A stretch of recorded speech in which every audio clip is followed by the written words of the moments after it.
Welcome to another podcast of What's Doing. I'm going to start with the words of the great writer and humanitarian Mitch Albom. I would caution young journalists not to succumb to this mentality that's out there right now that basically says, if you're not screaming, you're not doing your job. And if you're not angry, you're not doing your job. If you're not putting somebody down or blaming somebody, you're not doing your job. That's bull, and I'm sick of seeing it happen to good, smart people. Welcome, Mitch Albom, everyone. The author of numerous books. He sold 40 million books, and he has his new bestseller, which is out now twice. Mitch, welcome. Thanks for having me on, Kevin. Mitch, my father used to say, a guy dreams of being like you. Go write a big book, run from the newspaper, have a big bestseller, and never look back. Meanwhile, you stay at the Detroit Free Press all these years. What keeps you writing columns? Well, several things, Kevin. The book you're referring to was Tuesdays with Morrie. Tuesdays with Morrie was an accident. I wrote it to pay my old professor's medical bills. When I tried to find someone interested in publishing the story of an old guy talking to a young man about what's important in life as he's dying, everybody told me to take a hike. They weren't interested. It was boring. I was a sports writer. I couldn't write it. We only found one publisher who was willing to publish it 3 weeks before Morrie died, and they gave us just enough money to pay his bills, which is what I did, and I wrote it, and I thought I'd go back to sports writing. So I wasn't doing what your dad predicted. I wasn't like, oh, this is going to be a huge hit, and it's going to be my ticket out of newspaper writing. Actually, it wasn't supposed to be a big book at all. They only printed 20,000 copies. I thought I'd have them in the trunk of my car for the rest of my life and give them out to people when they walked by. So when Tuesdays with Morrie became this, unexpected bestseller and kept going and kept going and kept going, I had to do a lot of exploration as to why it was and what I didn't plan on it and what did it mean to my life. And what happened was the focus on me shifted from being a guy with, just another loudmouth sports writer to somebody who might have something to say about life and about charity and about family and about relationships. And, I stopped getting recognized in airports for ESPN, where people would just say, who's going to win the Super Bowl? And you just say Patriots and you keep walking. And then all of a sudden people were coming up to me and saying, my mother died of cancer, and the last thing we did was read Tuesdays with Morrie together. Can I talk to you? And you can't say Patriots and keep walking. You've got to stop and listen. And I stopped and listened, not tens or hundreds or even thousands, but tens of thousands of times since then, to people's grief stories, to what they're really going through in their life. And I came to realize that the newspaper was a potential vehicle for me to write that kind of thing on a day without having to put a book out about it, which takes you, a couple of years to put together. I had a format on Sundays that they let me pretty much write whatever I wanted, not sports. And I've been able through that to build a lot of charitable work here in Detroit and to be connected to the community at moments like 9/11 and, other kind of, community shaking or country shaking sort of things. So, I just didn't feel like I was cashing my golden ticket. That was never my intent. And, they took a chance on me when I was very young, and I don't feel like turning my back on them. So I still write for the newspaper, although if I'm being fair, my life isn't really newspaper work predominantly, probably 50% of my life now. You started like my father. He started in sports. He told me, you got to go to the loser's locker room. That's right. where he found the stories. 100%. Losers are always much more interesting than winners. Best story I ever wrote in sports, I thought, and a column that's probably gotten more attention than any column I've written. I was at the Olympics in 1992, and I went to the stadium to see Carl Lewis run the 100 meters. Now, that was the biggest event for the biggest star of those Olympics, right? So that's the opposite of what your father was saying. That's the winner with the glory. But I went there so early to try to get a seat that I was there by about like 3:30 in the afternoon. The race wasn't until 8. So I'm sitting in a half-empty stadium, and they're running these heats of the 400 meters, preliminary heats with the guys who are never going to make it to the finals.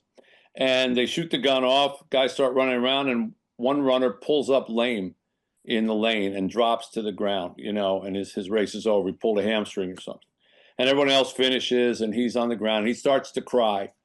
And, this happens all the time in track and field, but all of a sudden, this guy comes out of the stands. This heavy-set guy comes running out of the stands and onto the track and grabs this guy and lifts him up and starts walking him in his lane around the track. I would later come to understand that if you don't finish your race at the Olympics, you're not recorded as having participated. But if you finish, even if you finish 3 minutes behind everybody who took 10 seconds, you're in the books. You're in the books as dead last, but you're in the books. And he walks him around, and he puts his feet on his feet. And so they're kind of walking together. And by the time they come around the bend, everyone's like, come on, yeah, clap. So they come across the line. And now, if you tell this story about this guy named Derek Redmond, there'll be 1,000 reporters who will say that they were there. I'm telling you, I was actually there. There were 5 of us, 5. And we ran downstairs to the tunnel. And I saw the runner himself, Derek, but I saw the other guy, and he was the guy I wanted to find out the story. And I ran up to him. I said, "Who are you?" You ran onto the tracks. He said, "I'm his father." And I said, "You're his father?" I said, "What made you run out of the stands?" He said, "Well, I know how hard he trained, and I know what he put into this, and I couldn't bear to see my son crying. And so I came around, and I just had to help him. I know I'm not supposed to. I'll probably get in trouble." And I said, "Why did you hold him the way that you did?" He said, "Well, I taught him how to run. And when he was a little boy, that's how I taught him how to run. I put his feet on my feet, and I taught him how to run." And here he was doing it. I'm getting goosebumps just even telling you the story. I choke up every time I tell it. So I ended up calling my editors, and I said, "I'm not writing Carl Lewis." "What? Carl is the biggest story." I said, "I got a better story than Carl." "You can't have a better story than Carl." I said, "Promise, this is a better story." And I wrote that story, and nobody remembers anything I wrote about Carl Lewis, but everybody remembers that column about Derek Redmond. So your dad was 100% right. Losers are always more interesting than winners. You guys are very similar. My father used to talk to me about the power of observation, and I read something you said. And in leads, if you're really good powers of observation, you will see and always look for something in the room or something somebody says or does. Instead of just saying, "This is terrible, this is sad," you look for the picture that tells the story. This is what you do as a journalist, and that's what no one else can do. I think you and my father both paid attention. Yeah. Well, and what you're paying attention for is an act that symbolizes the emotion that you're trying to create or talk about. Your father did it more brilliantly than almost anybody else. And the column I remember in particular is the one about the man who was digging President Kennedy's grave. And that was such a brilliant way to write that story. Everybody in the country was writing about what this means to America, and here's the big significant, the assassination of our beloved president. And he went out, your dad went out and talked to the guy who was digging his grave. And he talked about how they got the dirt just right and the shovel, because this is for the president. We got to dig the right hole. That little action, of, you can imagine holding the shovel, and I got to dig the right hole for the president. That says everything about the love that the country had for the president without ever having to be the voice that tells the people what it means, and if you can ever tell a story through an act where you never have to use descriptive prose for what you're feeling, you just describe the action, and the action does it. Like that story I just told you, a father puts his son on his feet the same way he did it when he taught him. What else do I have to say? Nothing. I don't have to say this means this or whatever. I just tell that story. And if you find those moments, you've got a great column, and your dad did it, like I say, better than anybody. Well, thank you. I mean, newspaper writing today, no one's Is it dying? Is it become so boring? Um, What do you think? Can it hold up?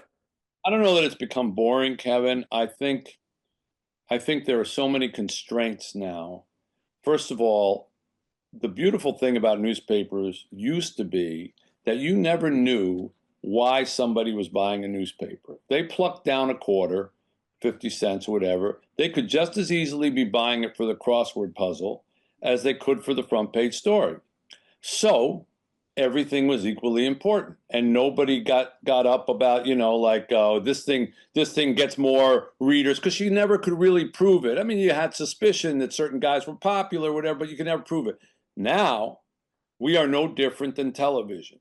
Television uses ratings, which has ruined TV news, and we use clicks. So now it's all about how many page views you get. And so at the Detroit Free Press, no matter what I might write, no matter what our best investigative reporter might write, the top click getting thing is, who is Michigan recruiting for the football team? And if there's some high school kid that's being recruited, that'll get 1 million clicks because it's got that kind of social media following. And so they end up putting the emphasis on all these click things, and very few people end up clicking on good writing. And so consequently the emphasis is not on writing. And I have found one of the big flaws in newspapers, even when I got into it many years ago, and it's still today, that nobody works with you on your writing. You're expected to just show up with whatever level of writing talent you have. They'll tell you where to go. They'll tell you how much money you can spend or can't spend. They'll tell you what they want you to do. They'll tell you the deadline. They'll tell you all this stuff. But no one sits there and says, here's how you turn a good phrase. Here's how you work with the paragraph. Here's a great way to, conduct a dialogue in your thing. You got to figure that out on your own. And that's nuts, because that is the craft. That would be like hiring painters, but never teaching them how to use a brush or how to open a can. It's just like expected, how to do that. So it's not That's funny. You brought that up because my father used to drill into me, short sentences win. I don't hear anybody talk about that, or verbs. He used to say to me, dust in the air is where words live. They're not teaching journalists this, are they? Your father once wrote a line: dies the victim, dies the city. Yep. Six words. Said the whole thing. The column about it was about a murder, but Yes. we're all in this. Every time there's somebody dies in this city, a little piece of us dies too. Nobody teaches you. Somebody should teach every kid who gets into journalism that sentence. Look, watch how Jimmy Breslin summed up violence in this: dies the victim, dies the city. Nobody does it. It's a shame. I mean, you and I are talking about it, but we're not teaching young journalists. I wish we were. Mitch, you didn't go to journalism school, did you? I did, not early.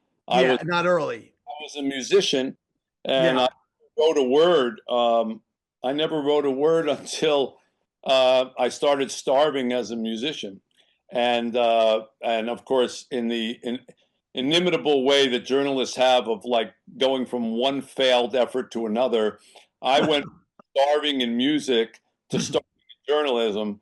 I was playing music, and I was in New York City, and I was playing at dive bars and piano bars and stuff like that at night. But I had my daytimes kind of free, and I happened to I was living in Queens, and I walked into a supermarket, and they threw a Queens Tribune into my basket, and I took it home, and I read it as a local, Queens newspaper weekly, and it said, if you have free time, we could use some help putting together our newspaper, a little ad. So I had time during the day, so I went down there. I was probably the youngest person in there by 25 years, and they gave me an assignment that day. I'd never written anything, and they gave me an assignment to cover a parking meters hearing, and on 108th Street, and why were they raising the parking meters 5 cents?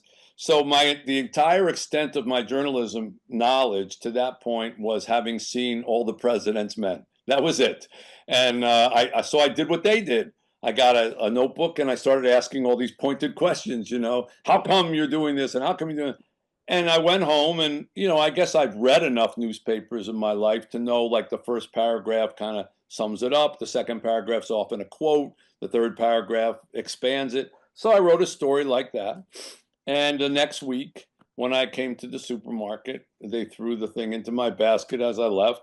And there was my story on the front page at the bottom of the front page of the Queen's Tribune. And I got that little tingle that I'm sure your father told you about, and maybe you have too, when you see your name on top of something that you wrote, and it's like, well, I did that. And that was the beginning of my journalism career. And I ended up working for that newspaper for free for 6 months. I worked 40, 50, 60 hours a week, never got a dime, but learned everything, learned how to lay out the paper, learned how to get ads, learned how to write the straight stories, the feature stories, all the rest of it. And then they were so pleased with me after 6 months that they offered me $25 a week. And I worked for $25 a week for another 6 months. But I had enough clips after all that to apply to journalism school. And that's what ultimately got me into Columbia. Do you think that young writers today, my father used to say, I still pursue the art of climbing flights of stairs. By the way, he did that into his late, almost 80s, going to the scene, go ring the doorbell and ask the guy. Nobody does that. Do you think reporters are hustling like they used to, the news writers? No, they're not hustling. First of all, there's several reasons for that. One, it's more dangerous now, and people sue you, you're harassing me, I'm going to film you, you're asking me questions, I'm going to film you, I'm going to put it on the internet, show that I'm being harassed by a reporter. So human contact isn't what it was. Your dad was a very, what's the best? You got to circulate. He said you have to circulate. Yeah, but he wasn't afraid to circulate, and he was gruff in his way, and he wasn't nervous about asking somebody a question. And I think people today, first of all, especially kids, I hate to say this, but young kids who are coming up, they don't know how to talk. Everything is texting. They don't learn the art of conversation, and interviewing is conversation. So no, I don't think they hustle that way. I think everybody wants to text somebody and can you give me a quote in a text? I never trusted a quote from a text because you don't know who they're handing their phone to. Hey, they want a quote. Come up with something for me. They're not being honest. It comes back. It's like Shakespeare. I'm like, okay, I know this guy didn't write it. Yeah.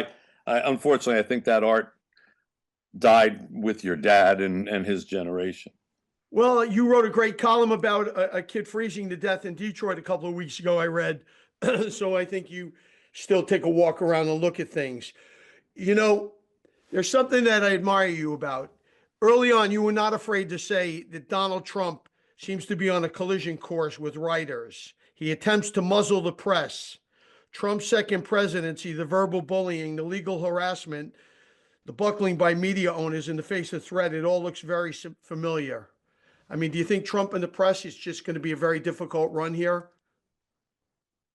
I think there are two challenges with Trump for the media.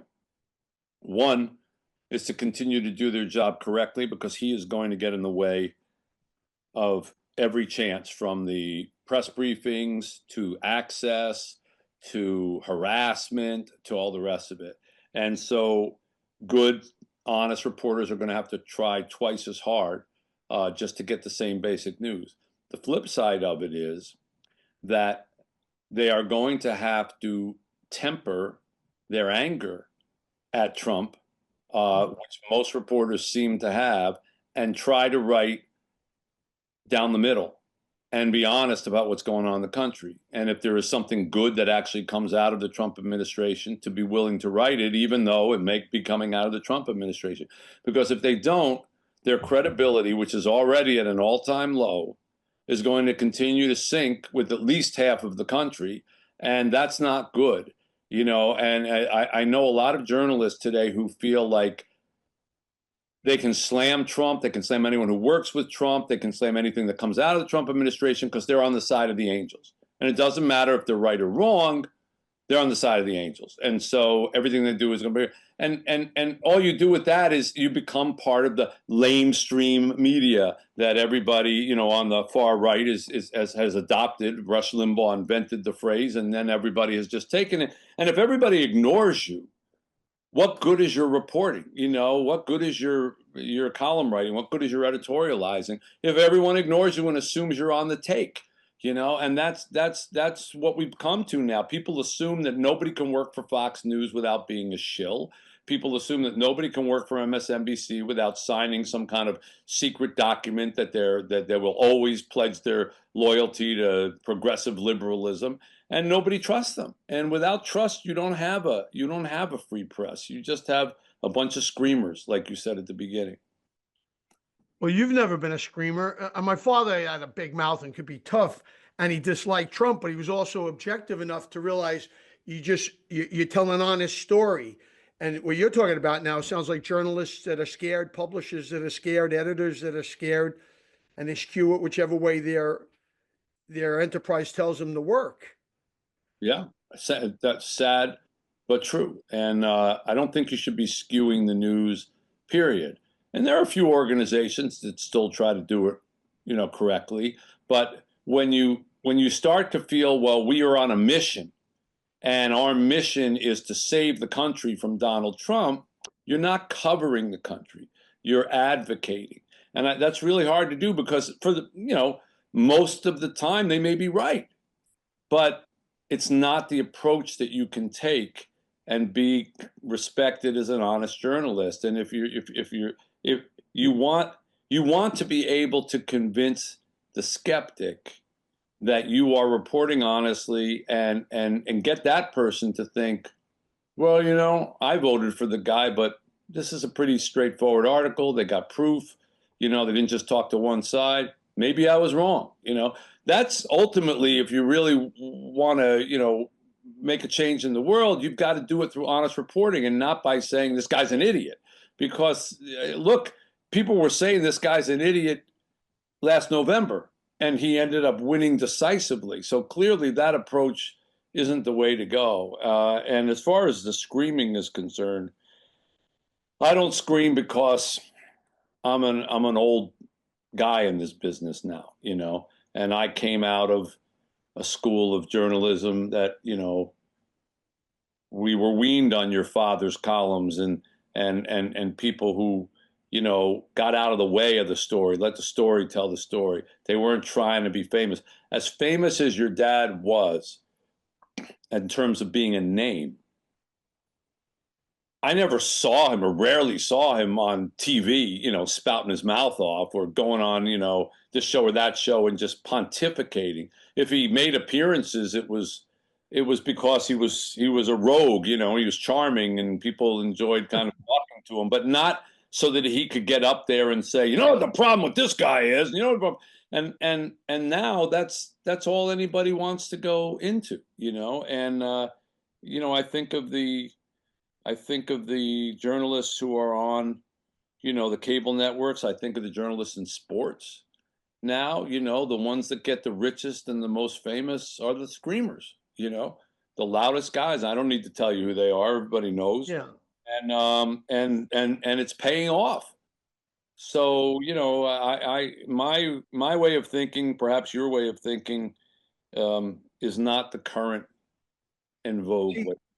See, Trump said the media is corrupt, very corrupt. And I don't believe that.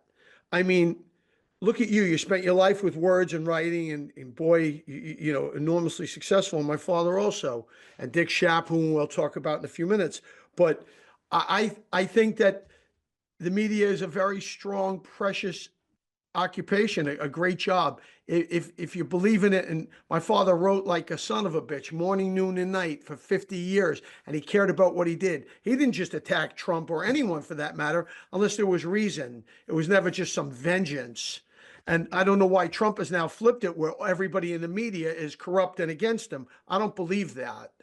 Well, I don't believe it either. I don't think anybody sane believes it, but you But know, no one's yelling back, Mitch. I don't see the press yelling back. I don't see them with any guts saying we're not. No, I don't think that's true. I think there are plenty of people who who say that, unfortunately, they end up saying it to the people who already believe it. And the people who want to believe that the press is corrupt are the people who want to believe what Trump says. And so you have to prove, that's why I said before, you got to work twice as hard.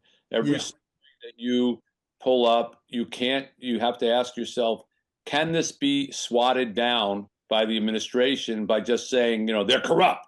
Or do I have irrefutable facts that we have to hold up and say this isn't corrupt because look, you can't deny this, and it's going to take that type of approach in journalism, unfortunately, at least for the next 4 years. Well, it's going to be a very fascinating time with that. We go back to for sports for a minute. My father and you also had something in common. Dick Schaap. Yeah.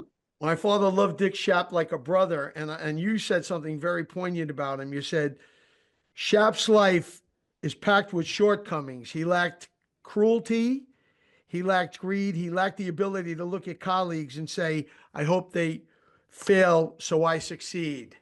I mean, Yeah. Dick Schaap was like my father's brother, and you and Schaap go back so long with sports and writing and the whole game. And I remember, I feel guilty if I didn't bring that up. I delivered one of his eulogies, and that was my approach, was to say, everyone here is talking about what Dick Schaap was. Well, I'm going to tell you what he wasn't.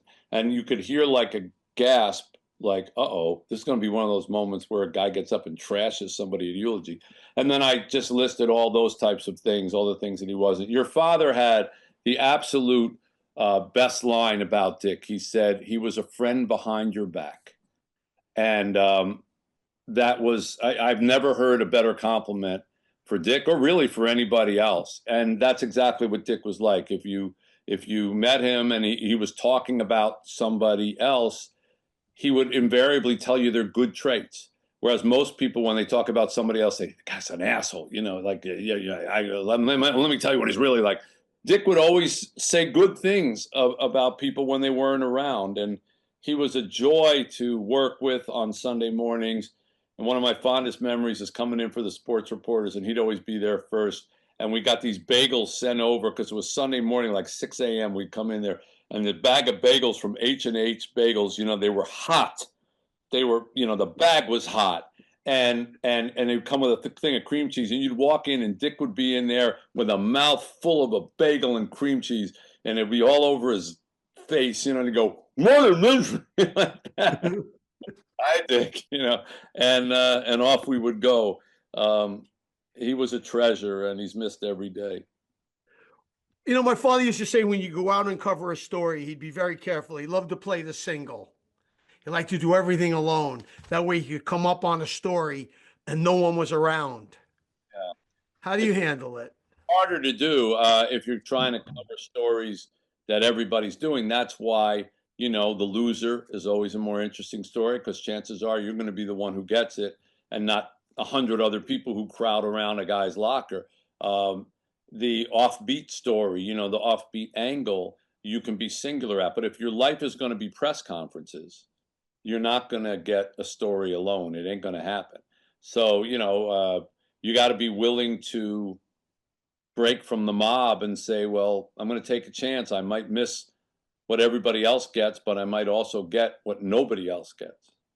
Exactly, because my father told me I ain't going to get nowhere if I'm with everybody else. They'll drown me. I better go out on my own. If I'm all alone in a place, I feel safe. Oh, he couldn't say it better. That's how he looked when he'd go for a column. He'd like to be all alone. Yep. And like, how would you tell young writers today, like, to play that way? It used to seem he'd go on stories and I used to be with him and I think, what are we doing here? There's nobody here. Everybody's over there. And he used to say, I go the other side of the street. I would absolutely tell people to do that. And it's the best way to get an angle. But you have to have a lot of confidence. Your dad didn't lack confidence. He thought he was a good writer. And I know it. I've heard him talk about it. And you need that kind of confidence to break from that crowd. The people who don't want to break from the crowd, they're afraid, like, well, what if I don't find anything? And then I miss this. So they stay with the safe, crowd of people around the one politician, everybody asking the same questions. But if you can go across the street and find that guy who's digging the grave while everybody else is writing about, the assassination of a president, you're going to come back with a better angle. If you can find that guy who pulls up lame when everyone else is writing about Carl Lewis getting the umpteenth gold medal, you're going to end up with a story that people are going to remember more and remember you more. But it takes courage, It took a little balls for me to call my editors that day and say, I'm not doing Carl Lewis, because they were like, what do you mean you're not? And, we got into a little bit of a tussle over it, but I knew I was right. I knew I had a better story. And you can sense, and I'm sure your dad did too, when you stumble upon a good story, you got it. I remember talking to a kid once about who quit a basketball team in the inner city, and he was a good player, and suddenly he stopped showing up. And his coach called me in. He said, yeah, he's got something going, and I don't know why he won't come in. He's just at home all the time. And I said, and I went and talked to him, and I said, why aren't you on the team? He said, well, I have to stand on my porch. And I said, why do I have to stand on your porch? He said, well, these guys keep trying to sell drugs to my mom, and she's an addict, and they keep coming around, and unless I'm on the porch, they're going to get her. And so he quit the team so he could stand on the porch. I mean, whenever they came around, he would, he said, get the hell out of here, leave my mom alone. And I mean, if I had just stayed in the gym, I never would have known that story. But if you go out and talk to the kid on his porch, you got something that nobody else has. So, I would absolutely encourage people to work that way, but I don't know if I'd be too successful. And I've got to wrap up. I got a radio program I'm due on here now. Well, that was a great story, Mitch, and thank you so much. That's what I wanted to zero in on, going to the other side of the street. Yeah. It's too bad that Shap's not here, but thank you so much for your time, and admire what you do in Detroit. Well, I was a massive fan of your dad's, and through Dick, I didn't know your dad well personally, but I knew him well through Dick, who every Sunday would tell some story or another. And, I'm happy to help keep his legacy going in any way, shape, or form. Anything you need, just holler at me. I'm here. And also your contributions to things. Hold on here. We were talking to you because your similarities, and I know you got to wrap it up, but I caught you because you had him on the website saying Breslin with how he constructed a column, how he constructed it, and you singled it out. And I thought, wow, that's fascinating that Mitch did that. Yeah. Death in emergency room #1, and dies the victim, dies the city. Yeah. Well, like a fan. So thank you for talking to me. And anytime you need another voice of an old codger in this business, I'm happy to talk to you. One quick one. Has social media ruined it? You think you can't write the same way? Maybe not ruined it 100%, but destroyed most of the infrastructure. And now the diamonds are found in the rubble instead of on the floor. That's basically it. So you got to get out there and do the legwork, or you're never going to get it. See you guys. Thank you. Bye. Thank you, Mitch. Pleasure.